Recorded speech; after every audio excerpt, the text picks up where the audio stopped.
Welcome to The Explainer. Let me ask you a question. Do you think your money is safe sitting in the bank?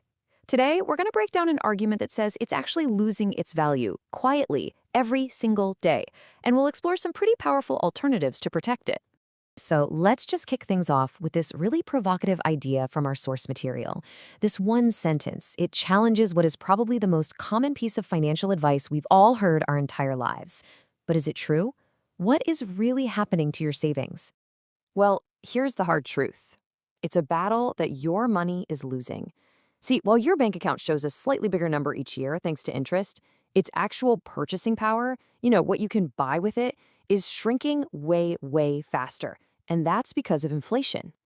Okay, so here's our game plan. First, we're going to really nail down the problem with cash. Then, we'll explore 3 totally different kinds of solutions. And finally, the most important part, we'll look at how you can actually get started with this stuff. The core issue is actually pretty simple. Keeping all your money in cash is like trying to fill a bucket that has a hole in it. You can keep pouring more in, but that value is constantly leaking out. And that leak, it has a name. Right. This is the villain of our story, inflation. It's this invisible force that makes every single dollar you have today worth a little bit less tomorrow. It's exactly why that cup of coffee that cost $1 a few years ago now costs $4. So how in the world do we fight back? Well, let's jump into our first set of solutions, physical assets. We're talking about investing in things that have real intrinsic value, things you can literally hold in your hand. Yeah, we're talking about stuff that has been valuable for centuries, like gold and silver, or the raw materials that are literally powering our modern world, like cobalt and copper. And of course, the one thing they're not making any more of, land. Now check this out, because what's really interesting is how gold performs over time. It's a classic store of value. As the value of cash goes down, the price of gold has historically gone up, and some forecasts are predicting some pretty dramatic growth still to come. And this perfectly illustrates the power of industrial demand. The whole electric vehicle revolution, it runs on cobalt for its batteries. And as a direct result, the price of this essential metal literally doubled in just a decade. That's wild.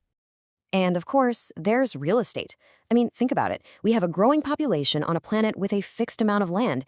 It makes sense that its value has shown such incredible long-term growth, acting as a really powerful shield against inflation. All right, so what if you don't have a giant vault or a warehouse to store your assets? Let's move to our second category and see how you can invest by owning a little piece of the economy itself. In this bucket, we're looking at stocks in established, profitable companies. We're also talking about ultra-safe bonds that are backed by stable governments, and even just holding currencies that are known for their incredible stability. Okay, so this is a really important distinction to make. For this strategy, we're focusing on value stocks.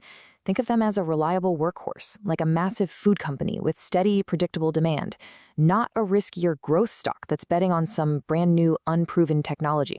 Investing in a stable government's debt, like U.S. Treasury bonds, is considered one of the absolute safest places you can put your money. The government is always the last one to default, and it offers better returns than a savings account with very, very little risk. And this is exactly why certain currencies are called safe havens. During a crisis, when people panic, money just floods into places like Switzerland because the Swiss franc is seen as incredibly stable. Its stability is its strength. Now, for our final category, let's look at some really unique assets where the value doesn't come from utility or dividends. It comes from their rarity, their beauty, and their cultural significance.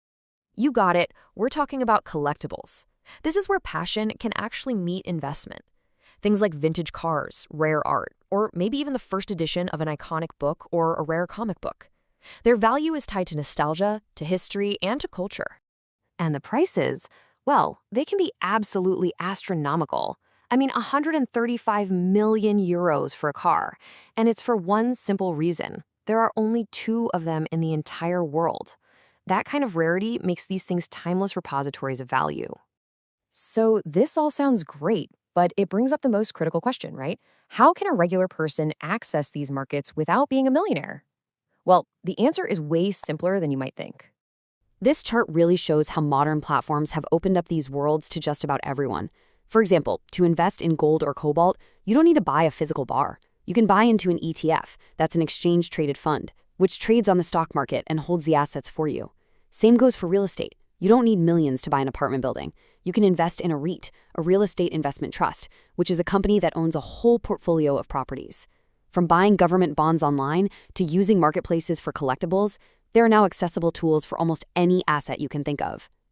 So, to wrap all this up, the path forward is pretty clear. First, you just have to acknowledge the problem. Cash is not the safest place to store your long-term wealth. Second, diversify. Spread your wealth across different types of assets. And third, just start today. Use the incredible tools that are available to start building a stronger financial future. And that really leaves us with one final thought. At the end of the day, it's not just about how much money you have, but what that money is made of. So the real question to ask yourself is, have you built your wealth on a foundation that can actually withstand the test of time?